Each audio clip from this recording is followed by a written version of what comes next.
Hello, everybody, and welcome to Real Hawk Talk. I am Brian Nemhauser at Hawk Blogger on Twitter, and we've got some fun items, some fun topics to go over tonight with our intrepid crew.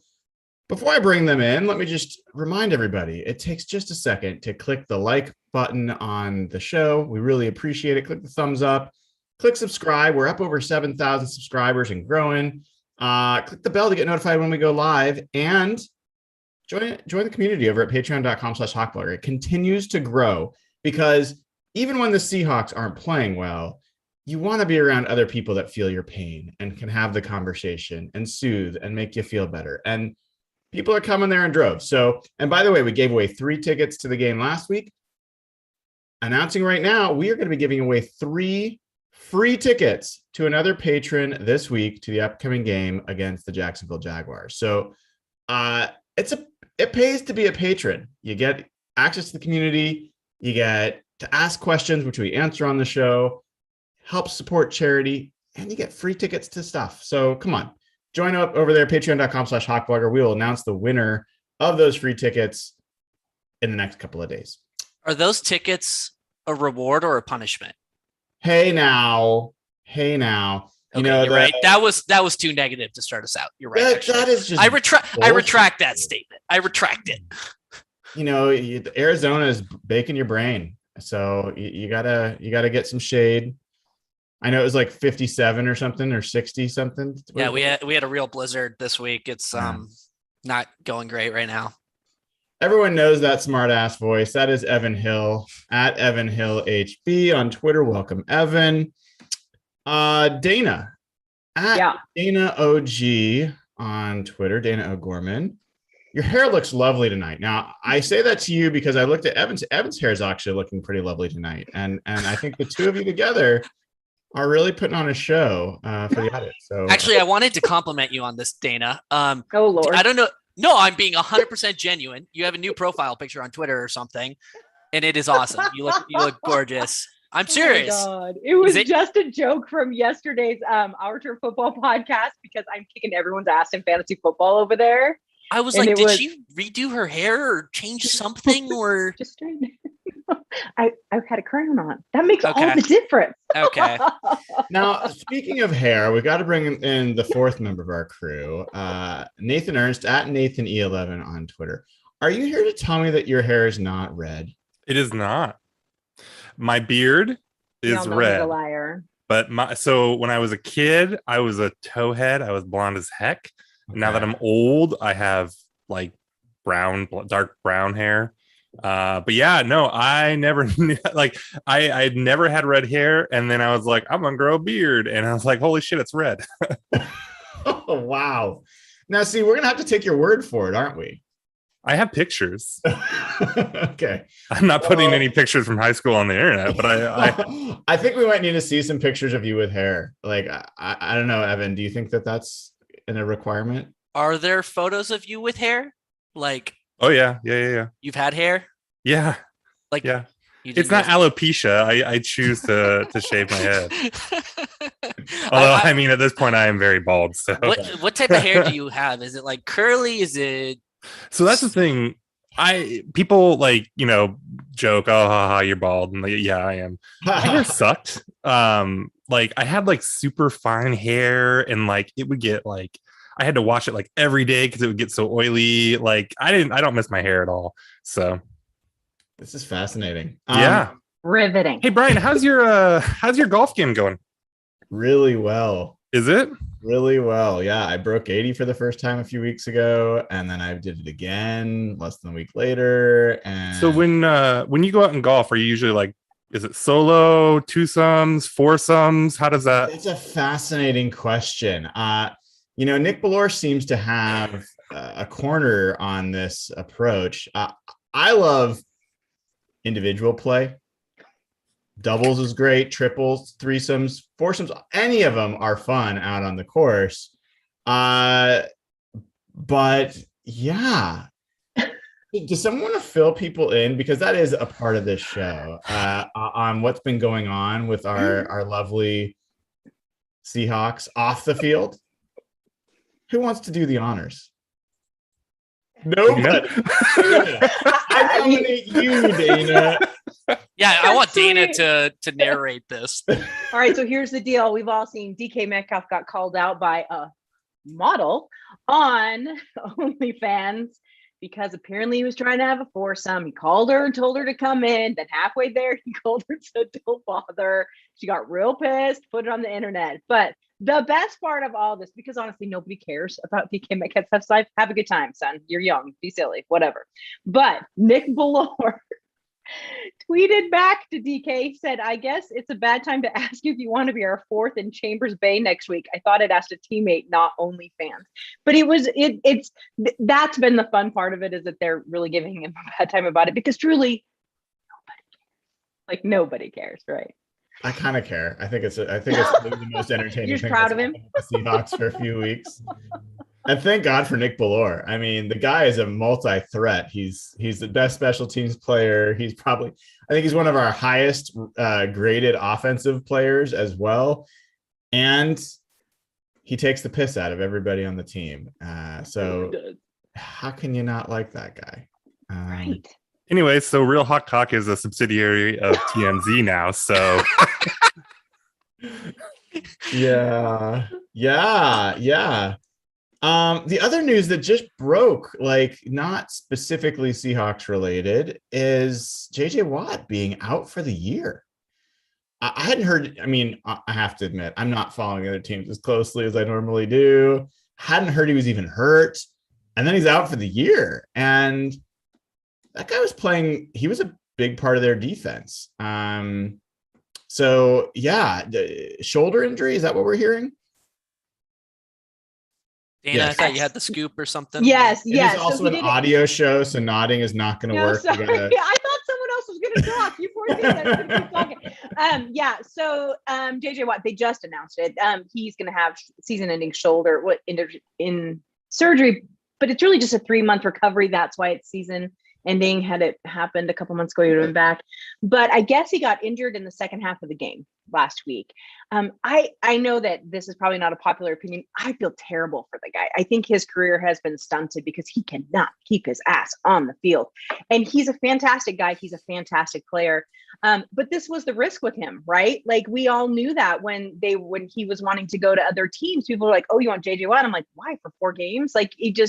You knew that he probably wouldn't stay on the field. So Adam Schefter broke that, and it was. I just feel bad. I don't know how much of an impact it'll have on the Cardinals. I think it'll have some, obviously, and I think Jeff said in our chat that really he's been the most effective on the run against the run game. But it's a blow because they paid a pretty penny for him. So yeah, I mean, he's been a pretty good pass rusher too. Has he? And I think Evan and I can maybe battle it out for whose priors are more saved by this news, because not that I would ever be happy that someone's injured, but right. We both shat all over that. Jeff too. Oh yeah. I mean, we were like, what a terrible contract. Why would you pay that guy all that money? He's injured. He's washed, all that. And he looked like JJ Watt when he was playing this year. I was like, man, he doesn't look like he's washed. And I just pulled it up here. His PFF grade, it's not super high. It's 79.5. It would be that's elite for the Seahawks. Decent. But that's pretty good for his age. Pretty good. His pass rush grade was over 83. Yeah. So yeah, I mean, I think Brian, part of that criticism though around that contract was I don't know how to talk about this delicately. He's had a lot of injuries in the past several years. Yeah. So it's year after year after year. And they guaranteed a huge chunk of that deal. So it's that was part of the criticism, was he hasn't been super available reliably in the past several years. And obviously he's just getting older. So, I mean, he's still talented, but unfortunately, he's going to be out for the year. And that was one of the reasons I think some teams chose to pass on him in free agency. Absolutely. And, Nathan, what we know for sure is that the Cardinals are now shaking in their boots at the thought of facing either Ethan Posick or Kyle Fuller, because they don't have their big hoss in the middle anymore. I maintain that Ethan Pothick is okay, but yeah, I don't think they're. Do you really? You're gonna stand Ethan Posick? He's fine. He's fine. This So is the thing. Fine's a 4-letter F word. If he's fine, what is Kyle Fuller? All right, Fuller's pretty bad. Okay. Fuller's not very good. No, If so you- like, I if you mean, get grade like a 1 to 10. Where is Posick? 10 being best, 1 being worst, for and each 5 of being like average, just Yes. like league average. I think 5 he's being like average. a 4, Okay. and Fuller's like a 3, and Joey Hunt, God bless him, was like a 2. Oh, you think Hunt was worse than Fuller? Yeah, I mean, Fuller at least stands a chance. Okay. But yeah. Sorry, Anyway, you're gonna say something. Go ahead. Yeah. So, I mean, people, have been crapping on the Seahawks for the Creed Humphrey thing. Yeah, that really looks awful in retrospect. But, like, why didn't you go out and get a good center? Well, there was Corey Linsley, and then there was a bunch of, guys that we would be sitting here complaining about today if they had signed them. So, I don't know. I don't know the center position is that big a deal. Whoa. Wait, you got it. That last part, you lost me. You don't think the center position is that big of a deal? I mean, generally, no. And also, for the Seahawks, no. I mean, these guys aren't black holes. Fuller had an awful game against the Saints for sure, but I don't know. I think it's getting more attention than it probably deserves. There's plenty of problems ranked above the center position, and this team could be very good with the centers they have. Interesting. Evan, do you see it that way? I don't agree with that really. Like you see how the offensive line performed and really took a nosedive after they traded away Max Unger. I think technically there's not a lot of importance to the position, but from a leadership perspective, especially with pre-snap calls, with coverage and protection, that feels important to me. So I think from a communication perspective, I think there's a lot of value to the role. I think you might be underselling it a little bit, Nathan, but I would also not say it's the most important position on the offensive line. So I think it's probably somewhere in the middle. Yeah, I don't know, Dana. It was hard to watch that last game. Mm-hmm.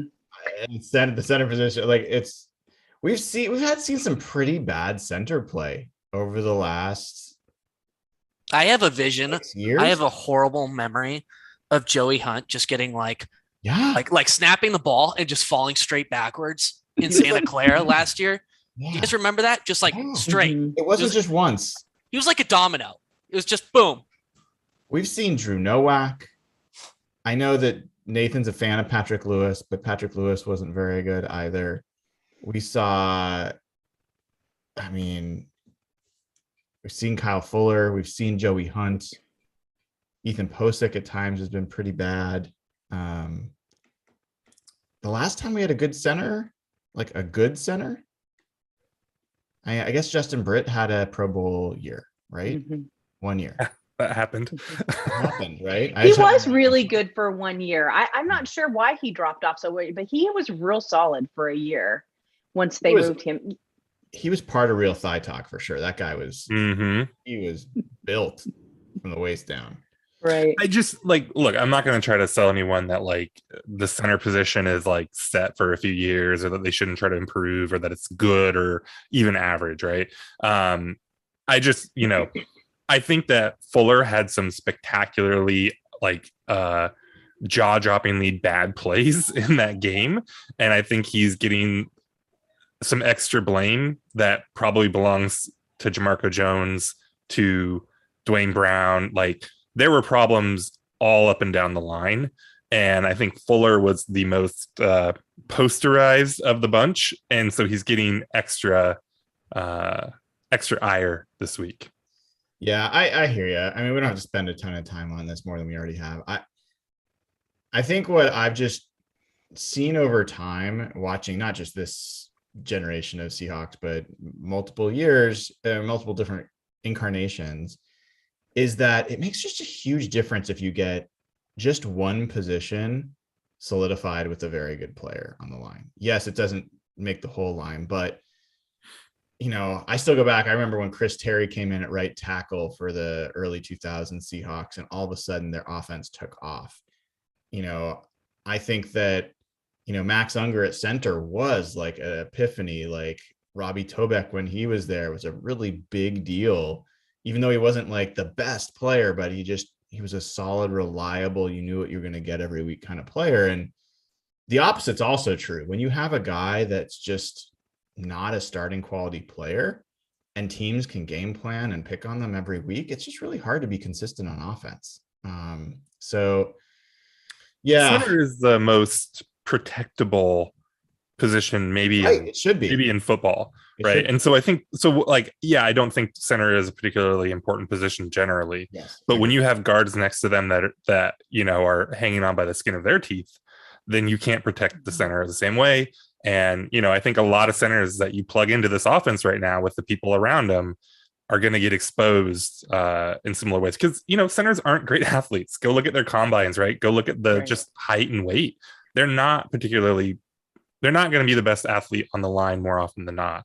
And so Seattle is just not in a position to cover for that in the way you would hope your team is. Yeah, that's exactly what I was going to say before, is that the thing with the center is that they can be great and make up for not great people next to them. Or if you have a great line next to them, you don't have to have a great center. But you need one or the other, because that's when you start to get those huge holes and you're running for your life. I mean, we're seeing it in Kansas City right now. I mean, we're seeing it in Seattle, but you're also seeing it dreadfully in Kansas City right now. Well, that's interesting, because they've got a young Pro Bowl center. But the rest of that line's crap. So that's kind of, you got to have it. Yeah.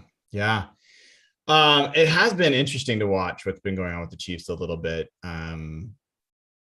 Watching Patrick Mahomes make a lot of turnover. He's made turnover worthy throws, now getting turnovers. In reality, they've been forces. Watching him run a little bit more and not being skilled at, throwing while he's scrambling. Watching the offense really perform still pretty well, but the defense being awful. There's just some interesting stuff going on in the NFL this year. Did you read Shields' piece on the Chiefs? No. We don't need to spend a lot of time on the Chiefs in the show, but if for folks who haven't read it, and if you have an Athletic subscription, I thought Shields' piece was excellent. Yeah. Give us a couple of things that jumped out to you about it. Oh my God, the defense is bad. And he lays that out real clearly. Like it's oh God bad. And then the offense is very good, but like you mentioned, the turnovers are killing them right now. But they have something, their turnover rate is something like twice what the league average was last year. And way above obviously where Mahomes has ever been. So probably a safe bet that comes back. And if they can, kind of like we've always talked with the Seahawks and their offensive line, boy, if they could just be below average, if that defense can just be below average, they're probably starting to look like the Chiefs of the last few years. But yeah, I mean, that offense is super dangerous still. And I think part of the reason I wanted to spend, I think it's worth spending the time that we did on that, is if you're looking for optimism about the Seahawks and looking for an honest, path to where this season can mean something more than just playing out the string. I think it starts with the play of the defense the last few weeks, doesn't it? Like, Dayna, if for a long time we talked about if the Seahawks defense can just be average and then, Russell and the offense can do their thing, then this team can beat a lot of teams. As bad as they've been at times, it feels like for most of the last 3 games, they've been good, like at least average. I would give them average and then having good moments. So do you guys remember a few years back after the couple of Super Bowls, it took the offense like half the season to get rolling really good. And then they were absolutely unbeatable in November and December. The defense was always super good. We've gotten that flipped a little bit now where it seems that the defense has to warm up, and it's kind of strange. And it's taken them less time this year than it did last year, which is a good thing. But I do think that we're seeing improvement there. And I don't know if that's just people settling into their roles. I know Jamal Adams is a very hot topic, and I'm on the outs with everyone else on this one, but I think that they're starting to use Jamal Adams a little bit more the way they wanted to. They tried to leave him in coverage, and that's just not who he is, I don't think. But and so I do feel like we're starting to see some better play. And then you have these glaring moments of just what the fuck was that? You know what I mean? Like it's just exhausting to say, like, what were you seeing? What were you looking at? Why'd you get beat so bad? But I think that the corners are playing a little better. I still think, DJ Reed is obviously the best of the bunch, but yeah, I've been encouraged, for lack of a better term, the last couple of games about the defense. Yeah, Evan, let me give you a couple numbers, and then I want to hear your thoughts on the defense and whether you believe, like, whether you're buying what you're seeing from the defense. So we talked about the Seahawks. Can they just be a league average defense? They are currently ranked 14th in the NFL in points allowed. Okay. They're ranked 6th in the NFL in opponent third down rate. They're ranked 4th in the NFL in red zone defense. Even passer rating is 19th. It's not like great, but it's not 32nd, they're 11th in the NFL in explosive passes allowed. So what are your thoughts about what you're seeing? And is there something that can be built upon here when Russell comes back? Yeah. So listen, I'm not going to shit on the defense for making improvements, because what we saw from, the first couple of weeks was pretty disastrous. But I would just urge caution. It would be my message. I acknowledge the improvement. I'm excited to see it. I think they are improving, but they did play 2 very bad offenses. But regardless, I think 4 or 5 weeks ago, we'd be happy with this. So I am cautiously optimistic that this defense is on a positive trajectory. We will see if it holds. The Jags are the Jags the best offense they've played of the last 3 weeks, including this next week? The Jaguars offense is really bad. But the Saints and Steelers are. No, the Saints were not that bad. Saints they've put up like less than 13 points like 3 games this year. They're 10th in the NFL. They were 10th in the NFL going into the game in scoring. They were number 1 in red zone offense. They were 10th in third down rate. They were 9th in rush yards. Okay, so they're a little bit better than I'm probably giving them credit for. They weren't great. They were like 28th in yards. Like there was some weird stuff with them. Sure. Yeah, I guess that would just be my message is. What about the first half against the Rams too? It's not just the last 2 games, right? It's 2.5 games. That game is wiped from my memory. I don't think it should be. I thought I literally don't know. That first half was not fluky. I thought they played the Rams offense as well as anyone's played the Rams offense this year. I wasn't making a joke. Like, I got intentionally drunk after Russell got hurt. like that wasn't a joke. I do remember the Rams game, and I do think that it was at least a little fluky, their performance in the first half. Like, I mean, Stafford missed some throws. The pick in the end zone was, a great play by Diggs. You're right. It was. I don't think that's a play that Stafford makes very often. So I do think that they had some luck on their side on that one. Interesting. I don't think this defense does luck, at least positive luck. And they definitely don't sustain a full half of defense against good offenses. At least they haven't done that much. And that was one time they did. So, I didn't think that was fluky. What we have seen in general is when this defense gives up the first score, it seems like an avalanche. Like they have trouble stopping that from happening. They've done a little better with that. I thought the Saints, after they scored the touchdown, would just, keep rolling, and they didn't. They pretty much, they shouldn't really have scored the rest of the game after that. So if it's not that, since I hear skepticism from Evan and Nathan, I don't want to say skepticism. Cautious What is it then? optimism. Cautious optimism. Okay.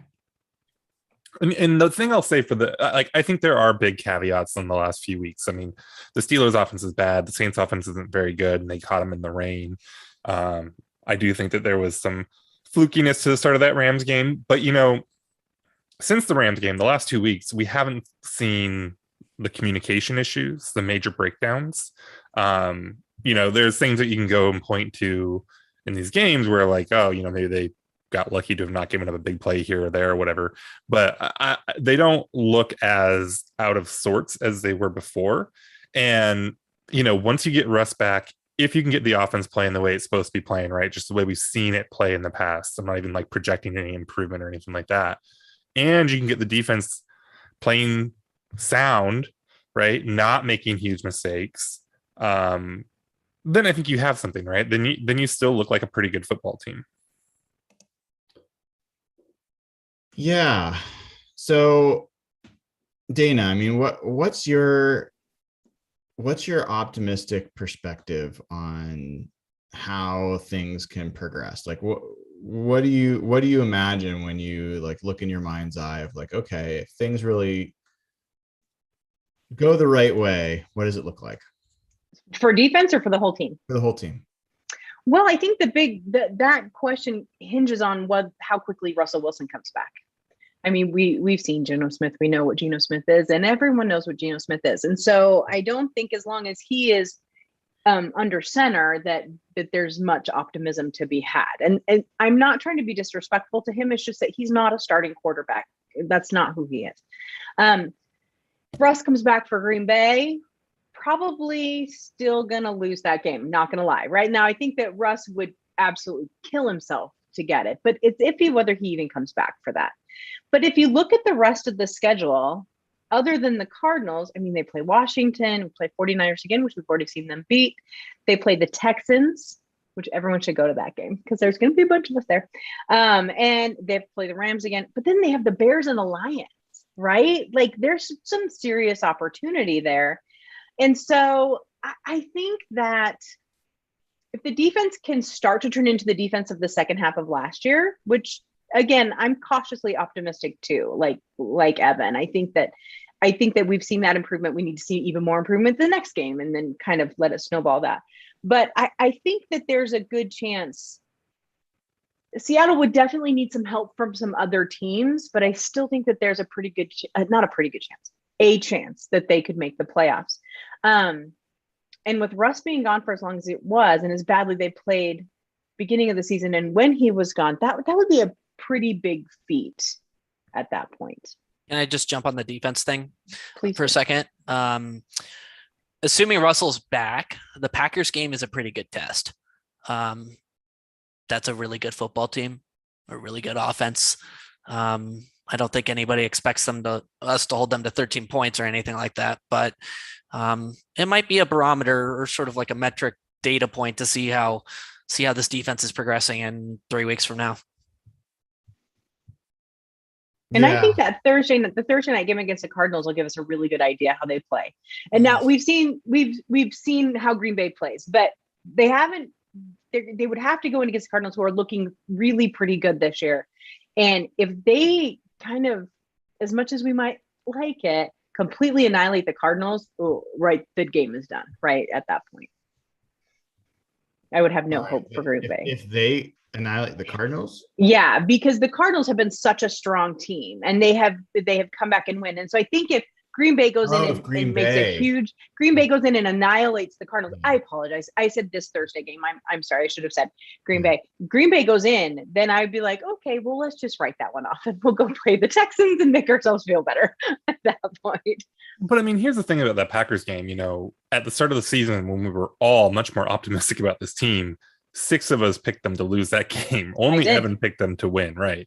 So, losing that game isn't necessarily, even with Russ back, isn't necessarily going to be a nail in the coffin of what this team is like quality wise. The hard thing is, so you have the rest of the way, you've got games against the Jaguars, Washington football team, Niners, Texans, Bears, and Lions. That's 6 games. That gets you to 8 wins. Then you need to steal at least one of Packers, Cardinals, Rams, probably 2 of those, and you still are losing tiebreakers in some scenarios to the Saints and the Vikings. I could see Seattle winning 2 of those, but I just have a bad gut feeling that Seattle would drop 1 or 2 against those shitty teams. I mean, that's the thing. I mean, they have to be perfect against teams they should beat, which, you know. Dayna, do I need to remind you of what happened with Colt McCoy and the Giants at home?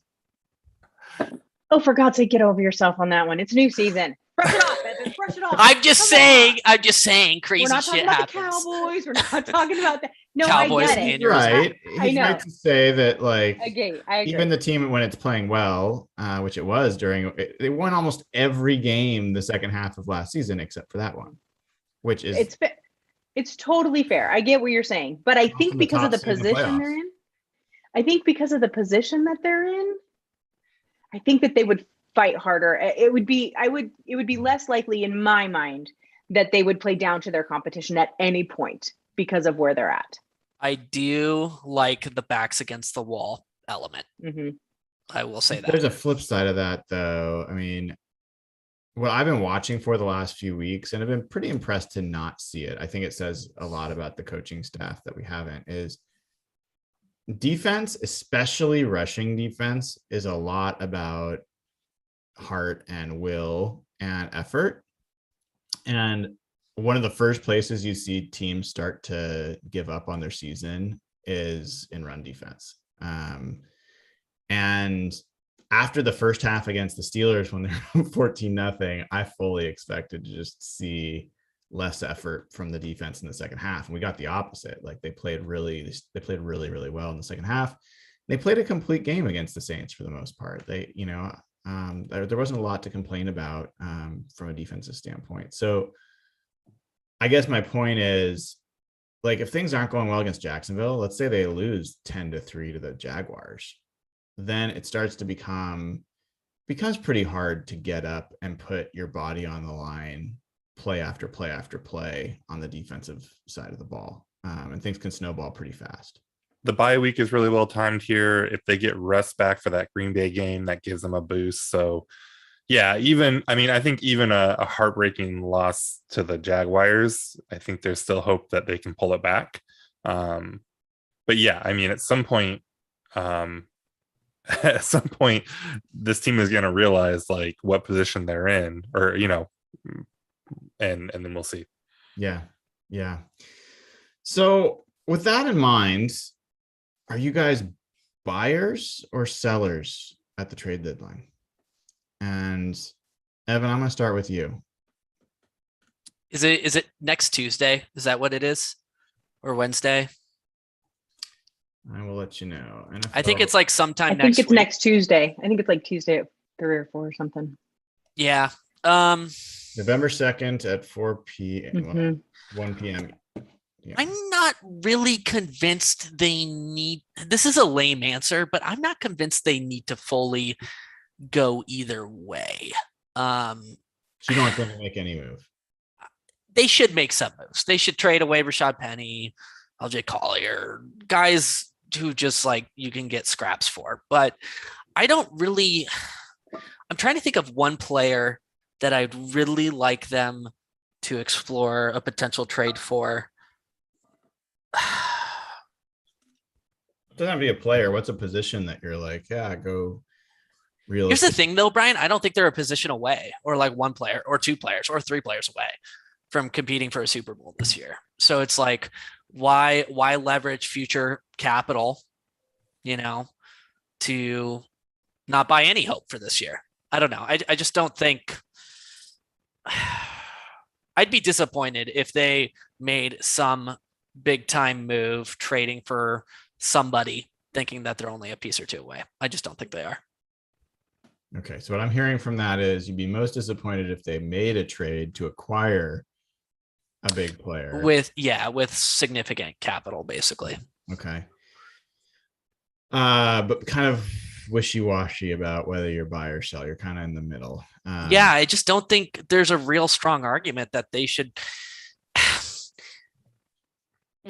This team is in the gutter right now, but and Brian, you're not going to like this comment, but like I really believe like with new leadership, this team could be contending again in 2 to 3 years. I really do. Like there's talent on this team. There is. Like they're just in a shitty spot right now. Yeah, no, that's a fine perspective. Dayna, you a buyer or seller at the trade deadline? Mine is a 4-letter F word. Okay, so here's the thing. I don't know if you guys read Sean's article in The Athletic today, but he actually talked about a couple of Michael Schondogger, sorry. He talked about a couple trade, and I was going to ask you guys what you thought about it. He said he talked about Houston's from Houston Texans Charles. I'm going to butcher this. It's Omenihu, Omenihu, defensive end, 5th round pick from 2019. He has 17 quarterback hits, 9.2 pressure rate. He would be ranked 2nd on the Seahawks, and they think they'd get him for a day 3 pick. And the Texans are selling everybody again. Once again, they're getting rid of everybody. So that wouldn't be a huge cost, especially if you could get rid of Collier or Penny for the same day pick. You know what I mean? It would almost be a wash. You wouldn't really lose anything at that point. I think that the thing of it is he's 24. And I think that that's maybe if they're going to start trading at, this point, I think they have to start looking at youth. I think we all agree that this team is getting a little old and we need some younger players, but players maybe that have proven themselves because we don't love the way they draft. So if you can go get a player like that who might be really, a good addition or some good depth, why wouldn't you do that? But I think that they should probably be buyers on players at that level. I agree that I don't think you should go out and make a splash at trade. This is not the year to make a splash for the trade. And if they're going to sell, I think it'll be at the same level player. I think the Colliers, the Pennies, that sort of player. So kind of play at that mid to lower level. But the big names, this is not the year for that. This is not the year for that at all. You put it perfectly. A splash is what would make me uncomfortable. Yeah. Yeah. Nathan, where are you on this? Buyer or seller? I mean, I'm right there. Like, if they try to make a big deal, that would make me really angry. They've been bitten by that now so many times. So to try that again would be disappointing. I just don't know what they do then. Like with Omenihu, does he start? Does he get snaps? Like, we're already mad about the number of snaps that Alton Robinson's getting. So if you add somebody like that, like, I wouldn't be against it. I think he's, I liked him in the draft. I haven't paid attention to him since he got drafted much, but I just don't know what you do, what you bring in that really addresses, any kind of a need. As weird as it is, like, this team is not very good. I do think I'm more down on their talent than I think most people are. But when you start to think about, bringing in a guy like that, and then where do they play? Like, are you going to trade for a corner and play him over Trey Brown or Ugo? You're not trading for a safety because that's full. I mean, with Neal as a backup even. Mm-hmm. So like, and on the offensive line, like, you could use help at center, but what are you getting for like a 5th round pick? Yeah. Right. I get that. I'm a big believer in depth, especially, we just saw Marquise Blair's now out for the season, right? And so this is the time of year when that starts piling up on you, and it's the trade deadline. So do you go ahead and spend those couple of extras just to have a little bit more depth? I always go back to our Super Bowl teams, and we had such depth, and we could just rotate those players in and out. I think that's important. So, would he take snaps away? I don't know. I don't know. I just think that it wouldn't be bad to have some insurance, especially if you can get rid of players that we don't need and get that same pick back. So you're not really losing anything. You're just kind of shuffling at that point. Yeah. Well, it's good. It's good. You guys are pretty uniform, I think, in your perspective, and I'm no surprise, totally different place. Like, I think any moves to acquire talent now for draft picks. So there's a couple of things I'm challenged by. So Dayna, you mentioned, I know it's kind of offhand, but I think it's growing to be a prevalent perspective. Like, oh, the Seahawks don't draft well anyway, so let's just trade for players. Well, they don't trade well either for the most part. And I don't think not that I don't think, I know it is a terrible, terrible way to build any roster with any amount of durability and stability to just assume you're always going to draft poorly. Like you have to value the draft. If you're not doing it well, then get someone who's going to do it well, but you can't just keep trading away picks. So that's one thing. The other is this notion that, and this is just a common fan thing. I'm a fan, so I'm not like above anybody, but I think it just comes up all the time where people are like, okay, let's trade LJ Collier for like a 4th round pick. And I'm like, nobody wants LJ Collier, guys. Like nobody wants Rashad Penny. Like literally nobody wants them. Now they're 1st round picks, so you might maybe if you're very lucky get a 6th or a 7th. That would be like incredibly fortunate. And I'm guessing it would be a conditional pick. Like if any GM knows anything, they would make that pick conditional because these guys haven't done anything or they've been injured. So I don't know that the Seahawks have a lot of players that would fetch much in return to trade. But I would be offloading every veteran I could at this deadline. I would look to trade Kerry Hyder. I would look to trade Carlos Dunlap. I would look to trade Al Woods. Like I would go on down that list. Anybody that has potential value. I think, even Dwayne Brown, I think I would rather see Stone Forsythe and however bad that's going to look.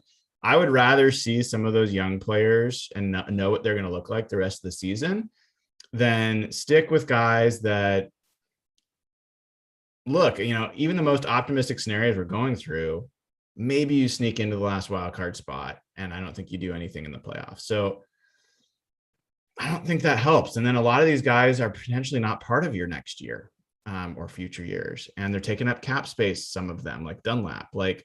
So anyway, I strongly fall in the camp of sell everything you possibly can, up to but not including. There's a report that came out, a Florio report, right, about like, could Russell maybe push to get traded in the middle of the season? I'm like, that would be asinine. Like Russ might push for that. I doubt he would. This is the wrong way, the wrong time to trade Russell Wilson. If you're going to do it ever, like you're not going to get your best deal in the middle of the season like this. Bobby Wagner, another guy where it's like, Nathan, you and I were like trade Wagner 3 years ago, right? Like we were pretty clear about that. And I still think that potentially, depending on what you could have gotten, might have been the right move. In a weird way, like I feel like trading him now, I don't think you'd get enough in return. And I think you'd lose the whole locker room. I think you're going to lose the locker room if you trade some of these other guys, but I just feel like that is just like literally ripping the heart out of part of the team and sends a pretty, I don't know, ominous message. Dwayne Brown, you could argue, is similar, but he just doesn't have the tenure that Bobby does for the team. So it would be amazing if after all offseason being like, we want to pay Jamal Adams, but we ain't going to pay you more than Bobby Wagner. And then midseason, they're just like, pull the plug, get Bobby out of here, trade him for a 6th round pick. Well, and here's the crazy part, guys. I don't think that being a seller at the trade deadline means that you have necessarily like totally sold this season out.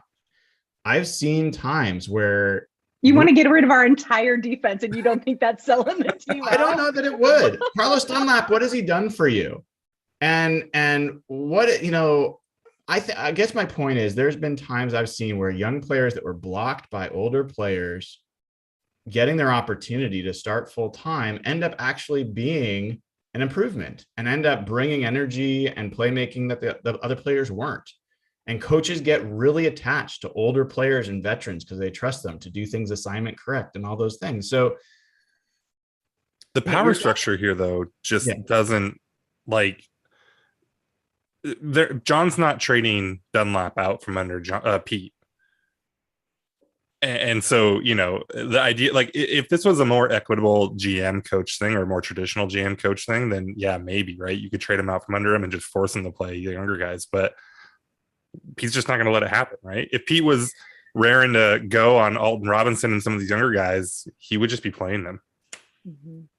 I just want to throw one thing out here that I think that we just, in general, as football fans, need to keep in mind. There was a whole segment I listened to on SiriusXM NFL Radio, and it was all about how they don't expect there to be much trades at the deadline. Like they're thinking a handful, because there's a very large majority of the teams that still have no cap space. Like they are really struggling with cap space this year and next year. Believe it or not, Seattle is one of the teams that they thought could, because they do have a little bit of room, but we're talking Jacksonville and we're talking a bunch of these other teams that, really, that aren't winning right now anyway. And they could trade for someone here or there, but it wouldn't improve their team to the way they need to in the season's loss. So I don't think there's actually going to be much trading at the trade deadline. And I really would be surprised if there was some big crazy splash move. And so while Brian would be okay with getting rid of some of these bigger players, I don't know that the market necessarily would be there. Yeah, I mean, Mike, so I don't disagree with you, Nathan, or what you're saying, Dayna. The question wasn't what I think the team's gonna do. Sure. Is what they should do. Okay. Yeah. For me, gotcha. For me, this is a classic mistake of a team that's in the death throes of, being a contending team to not being a contending team, and holding on to hope too long, and holding on to players that have more value off the team than they do on the team. I want to start the rebuild now. So that's where I am. Totally unlikely that happens, but there's two things that are working against that for me. One is you don't have your first round pick, so the value of potentially just tanking, like I know that I don't disagree with you that you could actually maybe improve by offloading some of these players. That's definitely on the table, but more likely than not, I think you tank your season. And if you had your first round pick, I'd be a lot more interested in that. The other thing is, just like you said, like they've already held on to a lot of these guys too long. I don't know what you get for Bobby now. I don't know what you get for Dwayne Brown. I mean, none of us are particularly impressed with Dunlap, and he didn't really have a market on the free agency. So what do you get for Dunlap, right? Can you recoup the sevens that you spent on him last year? I don't know.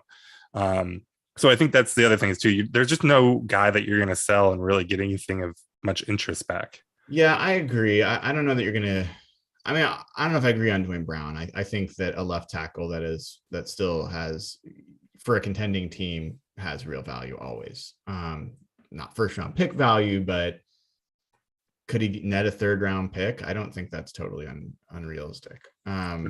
So to me, it's more about it's also clearing cap space for future years. It's, look, John has probably hit on more 6th and 7th round picks than he's hit on first round picks. So, I think those are valuable. And I just want the young players, like the perfect one. I think Jeff brought it up in our Monday post-game show. Like, why isn't Dakota Shepley getting a shot at center? Like, why are they just going back to Ethan Posick? Like, let the young guy who you haven't seen, who you don't know for sure what he is, give him a shot. Now, they might be like, well, we've seen him and he's not that good. Maybe that's part of it. But I think Posick's a known quantity and he's not very good. So at least he has a little upside. So in any event, that's where I am on it. But yeah, I think we're all in agreement that making a big move that you acquire somebody would be a mistake. Somebody just asked in the chat, like, hey, Brian, would you trade a 3rd round pick for Xavier Howard? And I'm like, no. Like, when's the last time the Seahawks acquired a veteran cornerback in any way, whether it's a signing a veteran free agent or trading for them at outside corner that came in and played well for this team? It doesn't happen. So yeah, they haven't even drafted corners for the most part that have played well for them for years. So yeah, I'm not interested in any more big contract veteran players being added to a team that is 2-5 and in most likely will end up with a 500 or so record this year. Like, that's the most likely outcome. So yeah, that's where I am. Let's talk about patron questions. Where are the patrons on where their heads at? What do they want to know? They're not far off from us. All right, Braxton wants to know, now that we're 7 games into the season, how would you grade the decisions to not extend Dwayne Brown and Quandre Diggs? Let's tee you up for a Quandre discussion, Dayna. How do you feel about those right now? Yeah. But from what Quandre's played this year, although I pointed it out to you during the game. I'm like, look, it was Quandre. Look, it was Carlos Dunlap. Because I think that we have the last couple games, they've looked a little bit better. I think it was probably smart for them to not really extend either one of them, to be honest with you. I mean, Dwayne Brown, we are like, oh, give him a year, give him an extra year. It'll make him happy. And now that's probably one of the smarter moves that they didn't do that. And Diggs, I think they wanted to see if he could step up to the next level a little bit this year. And he hasn't done that so far. It doesn't mean he won't. I mean, there's still plenty of games left, but I think if they really believe that they're going to have to start rebuilding this team, and you guys know I have my own theory on that, but then I think that was probably one of the smarter moves they did.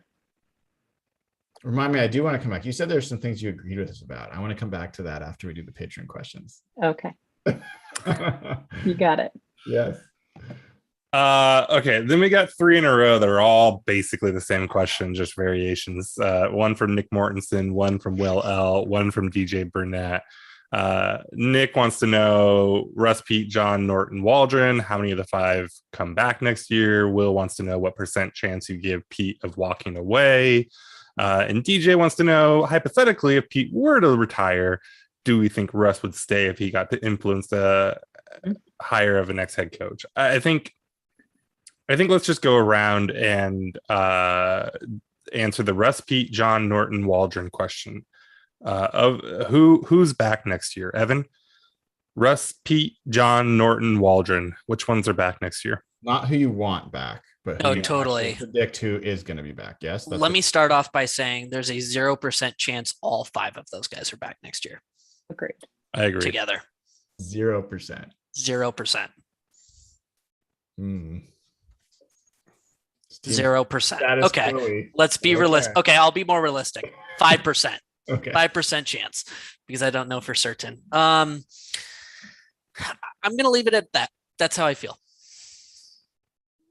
All right. Well, you have who's most likely to leave of the 5? You say someone's leaving. Come on, Evan. Yeah. Jesus. The tape machine over here. I think it's possible Shane Waldron isn't back next year. That would be crazy. I don't disagree, and I don't know that he's necessarily earned coming back. But wow. Well, they're going to make Ken Norton the offensive coordinator as well as the defense coordinator. He's going to get promoted. And Nate Carroll will be the defensive coordinator. It's going to be amazing. Yeah, all right, Dayna. Russ, Pete, John, Norton, Waldron, and try to have a little bit more guts. I think Ken Norton is gone. I think he's done. I don't care if they finish the number 1 defense in the year. I think that they've struggled too much. I know that he's a friend, and you guys all think that Pete, has this big, huge thing where he won't fire anybody, but he's proven differently. He gives them 1 year too long every single time, but I think that he does manage to get rid of them. And this is something when I mentioned to you guys that's something I agree with you on. I think Pete is starting to feel his tenure come to an end. I think he's understanding that maybe he won't be back. I would not be surprised. I would be, if he's there, that wouldn't surprise me, but I would not be surprised if he walked away this year. Waldron is completely baffling to me. I don't know if he's good. I don't know if he's bad. I don't know if he's not had a chance. I don't know if he hasn't been able to develop. I don't know what the hell to think of Waldron. So that's where I'm stuck. But I think if I had to say in my gut, for sure, one's not back, I'm going to say Ken Norton. I'm hoping, please. God, do you think it's more likely that Pete comes back or more likely that Pete retires? You could probably I think if they make the playoffs, the chances of him coming back are much higher. If they don't make the playoffs, I think it's about 50-50. If they have a losing season, I don't think he's back. All right, Brian. Russ, Pete, John, Norton, Waldron. I think the most likely scenario is that Russ, Pete, John, and Waldron are back. I think that's the most likely scenario. I think that if you start playing different combinations, people aren't going to like this. I think it's more likely that Russ is gone than Pete or John are gone. Whether we agree with that or not, I just think that that's more likely because they're the ones in control, and Russ also has already started to make noise that he wanted to go, and there's some evidence that he's already starting that train, or his agents are again. So that would be just awful for a lot of reasons. And then the next most likely after that would be Pete goes, Russ stays. What I don't know in that situation is whether John goes as well. I have some reason to believe that John's not really interested in hiring the next coach and going through a rebuild either. So don't know, but maybe that would be interesting. So yeah, that's kind of, I don't think that's what people want to hear, but I think that's what I'd expect is most likely. Yeah, I mean, I'll echo the Norton thing. I think he's by far the most likely to go. I worry that Russ is done, that he might force his way out, and that might be pulling that might make the whole thing come down, because I don't know that Pete is interested in, especially that he's got a taste of Geno. I don't know that he's going to look at that and be like, yeah, let's start this up and try to find a quarterback again. So Gargom wants to know, after Pete, hearing Pete say center is an important position in Waldron's system, is it fair to say that Pete and John don't trust the scouting department? Someone must have been high on Humphrey. I wasn't super high on Humphrey. Obviously, I was wrong. But the way he has played now has really shaded how people think about his pre-draft stock. He was never, I don't think, really ever considered the number one center. That was mostly Landon Dickerson, who he had some injury stuff, and so there was questions about where he would end up going, but I think he was clearly the number one guy. Green Bay took a different center right in front of the Chiefs. Literally the pick before the Chiefs took Creed, Green Bay took a different center. So this guy was not some consensus next big thing. He was well thought of for sure. No, I think second round is roughly where people thought he might go. But he's way outperforming people's expectations, right? I mean, he's like the number one. He's the best center in the league. So I see you wobbling your head, Brian. But I don't think, no matter what people thought of him, and people thought he was going to be a good player, but I think even his most ardent supporters are probably a little surprised at just how good he's been. Yeah.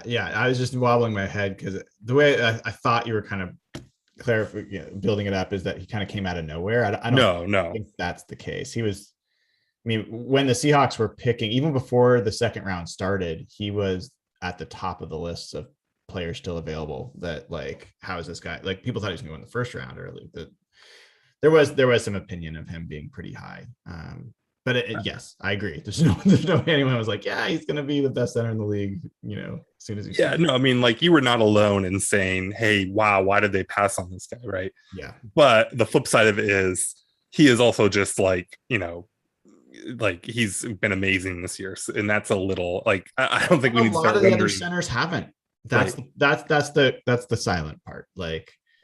As ardent as I've been about pounding the table, even at that point that they should have drafted him, there was a bunch of other centers that, was it Quinn, what's his name? I think from Wisconsin or something. I don't know. But a lot of the other guys either aren't even playing or not playing well. So there's one center that really has just popped out of the draft that happened to be the guy that I was excited about, but I would have been excited if they'd announced any center, and almost any of those others would have been not so great. So yeah. Creed would have been the perfect pick. There's no doubt about that. but I don't think that there's like strife between John and the scouting department because they passed on him at the time. Like that wasn't a completely shocking thing. Like I said, Green Bay took a different center right in front of Creed. So obviously, there was some variance of opinions about just how good he was going to be. Yeah. Okay, I think that's it. KB, I'll throw her question in with the one we just answered a bit ago about is there any scenario where Russell will still play with Seahawks next year? I think we covered that. So yeah. All right. Well, thank you, patrons. And again, patreon.com/hawkblogger gets you access to the Slack channel right away, gets you entered to win 3 free tickets to the game this weekend if you're interested in going, and it gives money to charity. So come on, join. It'd be great to have you. And it's a good crew. I really like our Slack community. It's got a lot of good people. So speaking of giving money to charity, I need Jason Myers to stop missing so many goddamn kicks. I saw John Hurlbut, our wonderful sponsor from Altitude Homes. I got to go back and check his math because you're hurting, dude. What did I say? I said Seattle was going to win by 3.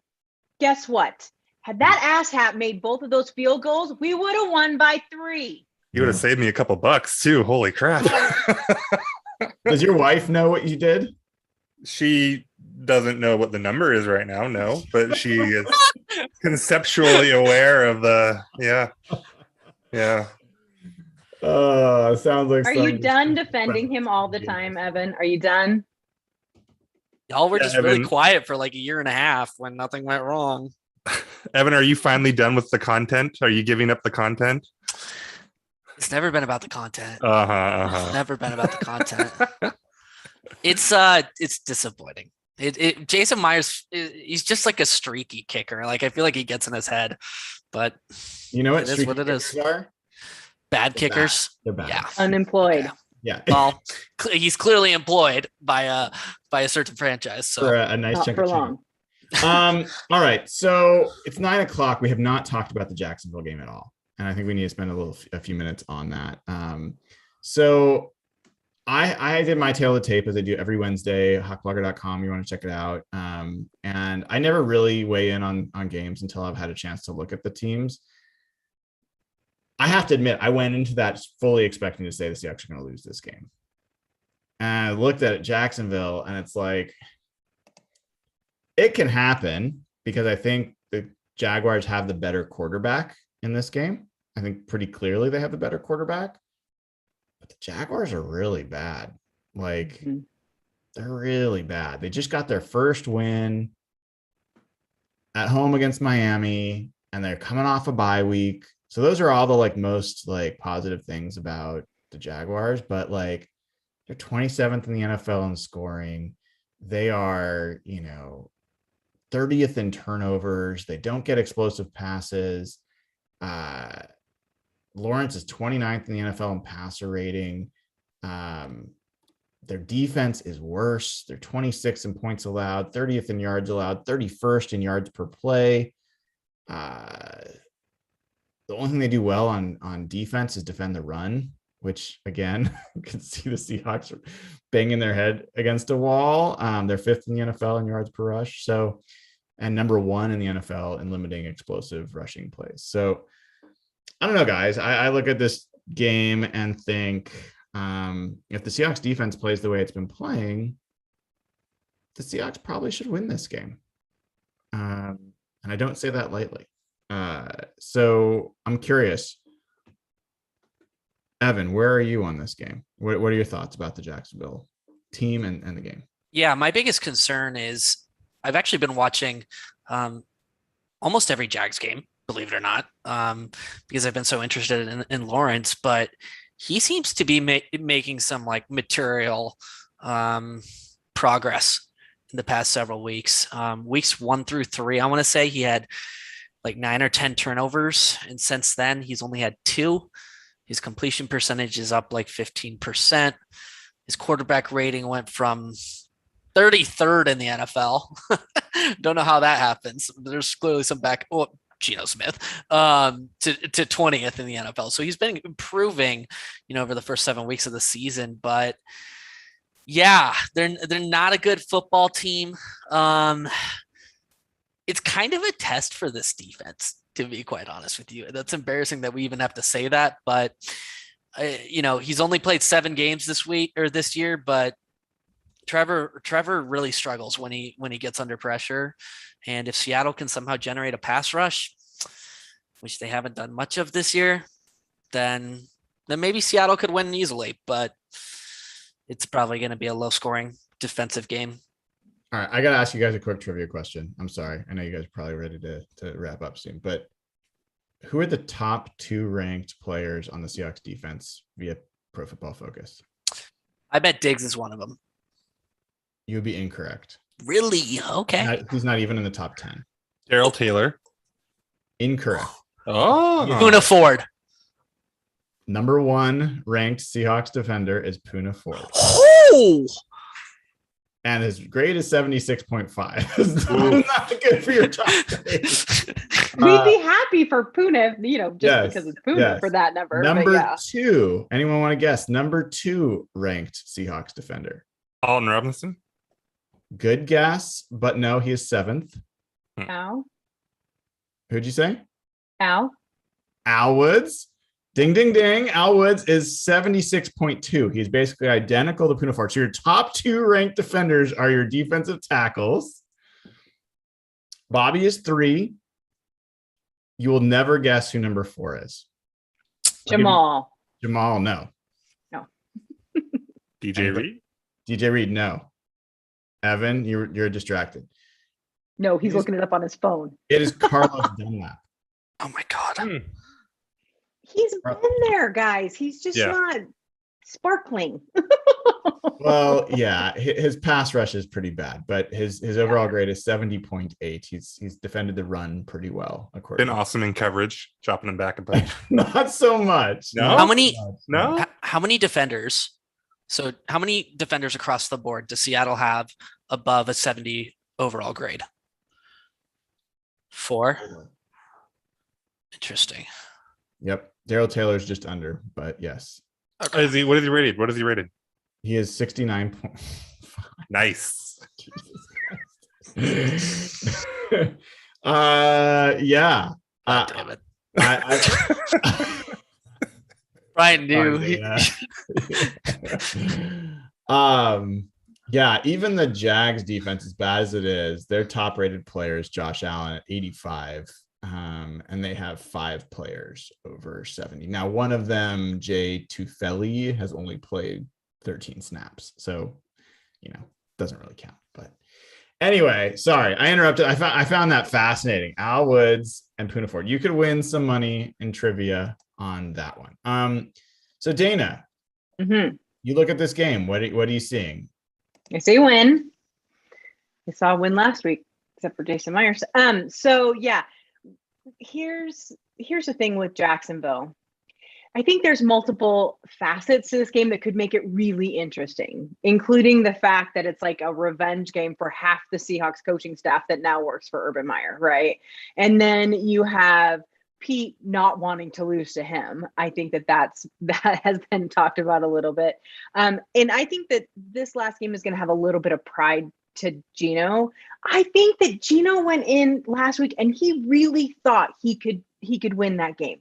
He really, just in his demeanor and the way he was warming up and everything, I think that he really thought that he could do this. And I was excited to see that, because you don't want some kid going out there going, I'm just a backup, and so that made me some encouraged, and didn't last long.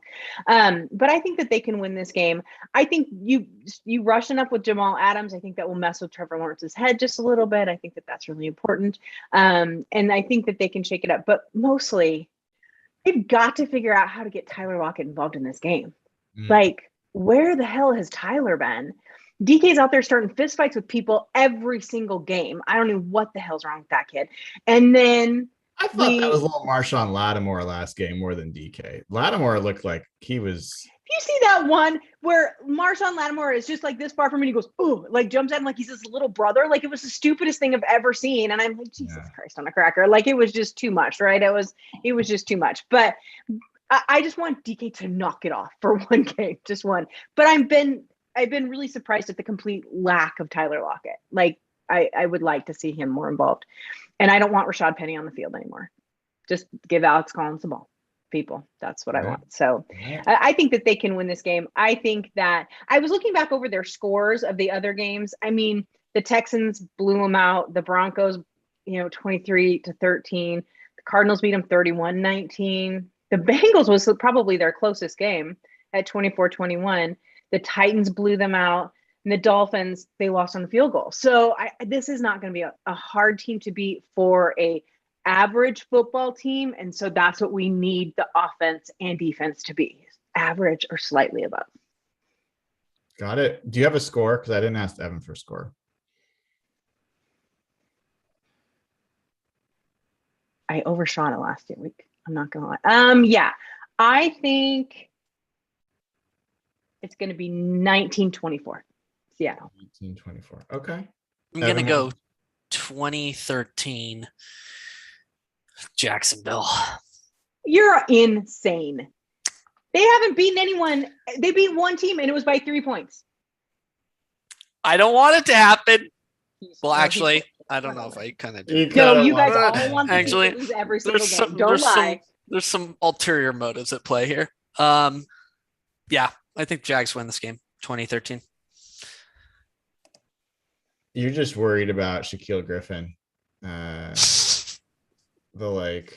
61st ranked cornerback in the NFL. Thank God we didn't sign him. That's like one of the best moves of the offseason for sure. Mm-hmm. A move they didn't make. They tried. They did. I know. Nathan. I have to say there is something very, very strangely appealing about the idea of Shoddy beating Pete. I know Dayna is angry again, but bite me on that. Oh my God. No. I know that makes Dayna angry. Never once am I an angry woman. Well, once I was, but no. But I mean, I'm still holding out hope that this team makes the playoffs, and we just talked about it. They have to win. They have to win these games. They have to win these games against the Jags and the Texans and the Lions. So I mean, I hope they win. I think that Jags team is bad. That Jags team has looked at times like a team that has quit on its coach, and he has given them some reasons to quit on them. But I'm actually pretty worried about this game. It's in Seattle, correct? Yeah, it's in Seattle. Mm-hmm. Oh wait, is it? Yes. Yes. It is. Pretty sure. Yes, I'm just looked it up. Yes. Are you guys asking if the game this weekend's in Seattle? Oh yeah, because we're giving tickets. The game that I've been talking about giving tickets away to for the whole. I knew that. Geez, Evan, come on. You guys. This is how much people on the show actually listen to my words. Continue. 1916 Jaguars. Oh my God! What the hell's wrong with you people? This is I don't know what team you've watched the last couple of weeks. It hasn't been I've watched inspiring. a team that have managed to lose only by this much. And I'm predicting them to lose by this much. Like they're playing much better. They played better teams than the Jaguars and managed to do that. But you know what I mean? Bad. That Pittsburgh team is bad. Geno Smith is our quarterback. Oh, I know. I get it. But I think of the three, when we started this, of the three, we all agreed at one point that they should be able to beat Jacksonville. I think they should. Yeah. I don't pick who he wants. So now, if Jacob Eason was the quarterback, then I think we know this would be an automatic win. Then it'd be like 37-12. Yeah. Easy. Easy. I love that his reputation is he's like a bootleg Jeff George, like physically gifted, great arm, but like a knucklehead. Like that is Jacob Eason's reputation. Enough about Cam Newton. Hey, yeah. People don't remember Jeff George was a backup in Seattle. I don't remember that. He was. So yeah, I definitely went into this expecting to pick the Jags to win, mainly for a lot of the reasons that Nathan just said. I just think this team is the Seahawks are not very good right now. I'm gonna go and flip and pick the Seahawks to win this week. I think it's gonna be like a 17-12 kind of game, something like that. I'm sorry if that's close to what a score someone else said, but that's just kind of what's floating around my brain. Yeah. I will say this: if the Seahawks lose this game, fold up the shop. Like 0-4 at home, 2-6. Anyway, like, ugh, ugly. So yeah, I think that could happen. We'll see. Anything else that you guys wanted to cover before we oh, Dayna, what did you agree with us about? Oh, go ahead, Nathan. I mean, Evan, you were going to say something. Go ahead. The Blair news sucks. Yeah. Oh, yeah. Like, I know He wasn't playing that great, though. he really wasn't, but if we rewind back to the offseason, when we were making our cases for hope and optimism about, Seattle having a really strong year, one of the players that we, hoped would step up was Marquise Blair. So, pre-injury, like you said, he just hasn't been playing well. And unfortunately, the trajectory of that draft pick doesn't look great right now. I'm going to jump in real quick before we go back to you, Dayna. The flip side of that, though, I think Jordan Brooks gave us some reason for excitement, some reason for hope in that Saints game. And so, yeah, absolutely gutted for him, for Blair. But the hype around Brooks can start back up, and maybe he can start to be the positive player that we thought he was going to be. Yeah, Evan, real quick before we go back to it, who are the players that like you really like on the Seahawks team right now? Just any jump out to you?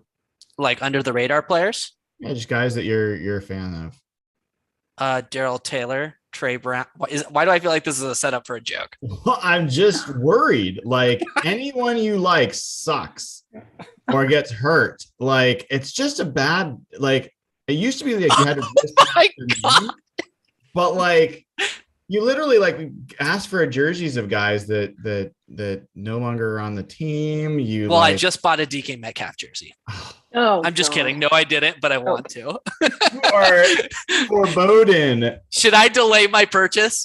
You absolutely should. Or just never do it? At least until you go on a foursome with him. So golf's big down in Arizona. I don't know why you're laughing. So anyways, Dayna, what were you going to say? Well, we were talking throughout the week in our chat after. I just want to also make it very clear that Nathan is a huge liar. When I write stuff in the chat when they're doing post games, I have smiley faces like you guys are morons, blah, blah. And he's like, I'm angry. I'm not an angry woman. You're a liar. It's true. It's nothing but those I got a lot of heat. It's like, faces. Dayna, don't call them not fans. They can be a fan and where they want. I'm like, oh my God, I was totally joking around with it. So thanks for that, Nathan. That was really fun. But no, we talked throughout the week, kind of different scenarios. And we talked about whether or not we thought, much like the Patreon question, if that was going to be Russ or Pete or that sort of thing. And one thing that I agreed with you on is that there has to be some change. We know that there has to be at this point a change.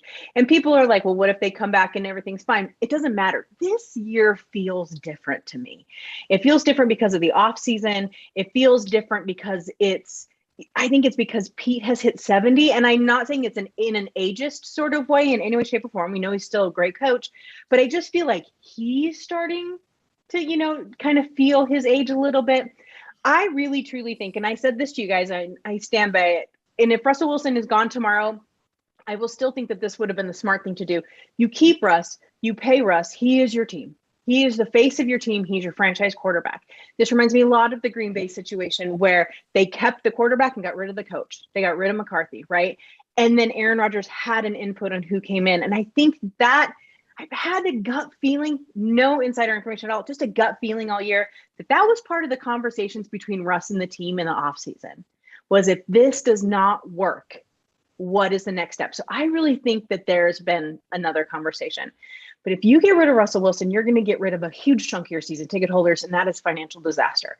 And as much as we like the Allen family, we do not have a fierce competitor as an owner. You don't have, Jerry Jones. You don't have those people who just want to win and they don't care how much money they have to spend.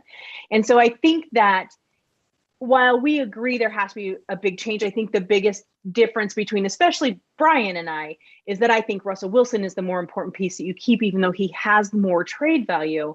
And then you have to start to let the coaching pieces go. And I think if Pete goes, I wouldn't be surprised if it was a completely cleaned out house. I do think John will stay, but that's just me. So I've decided I on my want to jersey. clarify something that's super not that it'll get clarified with me saying this because people love to paint me in certain corners. Did I say something wrong? I'm sorry. I didn't mean to. I don't think Pete is more important than Russ. That's not my Oh, I didn't mean that at all. I'm sorry. I must have said it wrong. I'm sorry. No. Right. I'm totally fine with them moving on from Pete. That's not an issue at all. The issue for me with Russ is just whether or not the roster is good enough to be able to rebound around him. I just see it differently than Evan. I think that they've got challenges all over the place and guys getting you take Bobby and Dwayne Brown out of here, who are both older players, and that's significant. And I think there's more than that that's problematic with this team. And I think your only player that can actually return anything meaningful to help rebuild your roster is your quarterback, who still is young enough to fetch a lot in return. If you hit on everything, I think you're still 2 to 3 years at best away from being good again. And Russ is 37 by then. And so I just think that there's a real risk of holding on to things too long. I love Russ. He's the best quarterback we've ever had. Hall of Fame player. I just have concerns that it's going to really prolong how long this team's mediocre or worse. And there's a huge, massive risk with trading Russell Wilson. Huge risk, way bigger risk in terms of if you just want to be competitive than if you keep him. You said, sorry, go ahead. Sorry. Yeah, I just think he's your only piece that true you can value actually get a bunch of young talent infused. That's really where it comes down to. And I totally understand that. But I think one of you guys said, and it might have been Jeff. So one of the gang said in chat, though, how appealing that would be to a new coach to have Russell Wilson, DK Metcalf, Tyler Lockett. And then you would maybe bring in some seriously strong coaching candidates because you have those pieces in place already, much like they did in Green Bay. And I know there's some differences in Green Bay. I get that. I'm not saying they're identical situations.